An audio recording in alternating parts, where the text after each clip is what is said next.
Hi friends, ఒక మంచి funny story. ఈరోజు మా చిన్నప్పుడు మా అమ్మగారు చెప్పారు, ఆవిడికి వాళ్ళ అమ్మగారు చెప్పారు. అంత పురాతనమైన కథలు అన్నమాట ఇవన్నీ. అప్పటి నుంచి ఇప్పటి వరకు తరతరాలకి అందింపబడుతున్నాయి. చెప్పనా? ఓకే, కమాన్.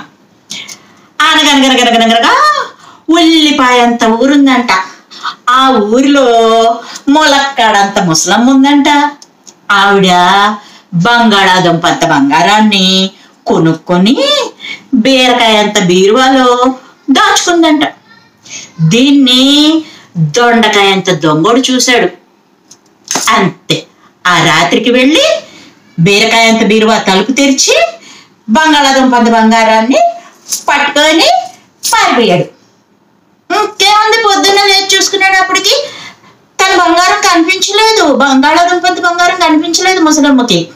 అంతే, నా వస్తువు పోయింది, నా బంగారం పోయింది అని చెప్పి పరిగెట్టుకుంటూ పుచ్చకాయంత పోలీస్ స్టేషన్కి వెళ్ళింది. లబోదబోమంటూ పొట్లకాయంత పోలీస్కి కాకరకాయంత కంప్లైంట్ రాసి ఇచ్చింది. నా బంగారం, బంగాళాదుంపంత బంగారాన్ని ఎవడో ఎత్తుకుపోయాడు, పట్టుకోండి ప్లీజ్ అని అడిగింది. అడిగేటప్పటికి వెంటనే ఆ పొట్లకాయంత పోలీసు జీడికాయంత జీపేసుకొని లవంగం అంత లాఠీ పట్టుకొని ఊరంతా వెతికాడు. వెతికేటప్పటికి ఈ దొండకాయంత దొంగోడు కనబడ్డాడు. అంతే, పట్టం పట్టుకొని చేతికి బేడీలు వేసేసి చక్కగా లాక్కుని వచ్చేసాడు. తీసుకొచ్చేసి జాంకాయంత జైల్లో పెట్టి తాటికాయంత తాళం వేశాడు. జాంకాయంత జైల్లో పెట్టి తాటికాయంత తాళం వేశాడు. అవునా? అలాగా వెంటనే అతని దగ్గర నుంచి బంగాళాదుంపంత బంగారాన్ని తీసుకుని ములక్కాడంత ముసలమ్మకి ఇచ్చి హ్యాపీ చేశాడు. కథ బాగుందా? ఈ కథలో ఎన్ని ఉన్నాయో చూసారా?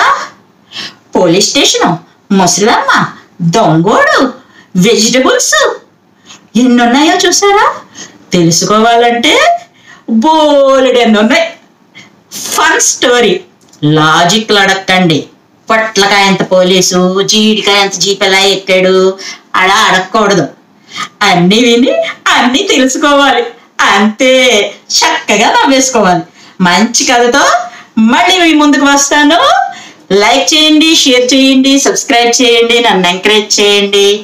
మీ ఫ్రెండ్స్ అందరికీ నన్ను పరిచయం చేయండి. బాయ్.